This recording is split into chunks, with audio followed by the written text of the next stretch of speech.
কালেও বাংলাদেশের 1 ইঞ্চি মাটিতে কেউ শান্তি প্রতিষ্ঠিত করতে পারবে না। শান্তি প্রতিষ্ঠিত হবে তখন আল্লাহর কোরআন দিয়ে বিচার হবে যখন।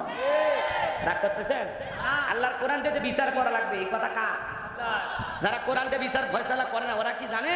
আল্লাহ বলেন ওয়ামান লাম ইয়াহকুম বিমা আনসালাল্লাহু ফাউলাইকা হুমুল কাফিরুন। যারা আল্লাহর কোরআন বিচার কার্য ফয়সালা করে না ওরা হলো কাফের। কথা বলেন ঠিক কি না? একই সূরায় আল্লাহ তাআলা বললেন ওয়ামান লাম ইয়াহকুম বিমা আনসালাল্লাহু ফাউলাইকা হুমুজ জালিমুন। আরেক জায়গায় বলেন ফাউলাইকা হুমুল ফাসিকুন। তারাই জালেম, তারাই পাপাচারী। কথা বলেন ঠিক কি না? এই জন্য ভাইরা আমার, এই জমিনে আল্লাহর আইন যদি চালু হয় তাহলে ইনশাআল্লাহ সব বিষয়ে আপনারা শান্তিতে নাকে তেল দিয়ে ঘুমাইতে পারবেন।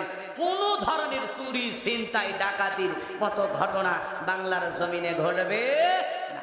আল্লাহ এই দেশকে কোরআনের জন্য কবুল করুন। আরেকটু আসতে কোন আমি আমার ভাইয়েরা, এইবার জিবরাইল এসে বলে নবী দোয়া কবুল হবে না। আমার নবী তখন ডেকে বলে জিবরাইল কি করা যায়? জিবরাইল ডেকে বলে নবী সাহাবীদের মধ্যে ঘোষণা করেন আপনার সাহাবীদের মধ্যে এমন কেউ কি আছে যে মহাবীর আমরের মোকাবেলা করবে?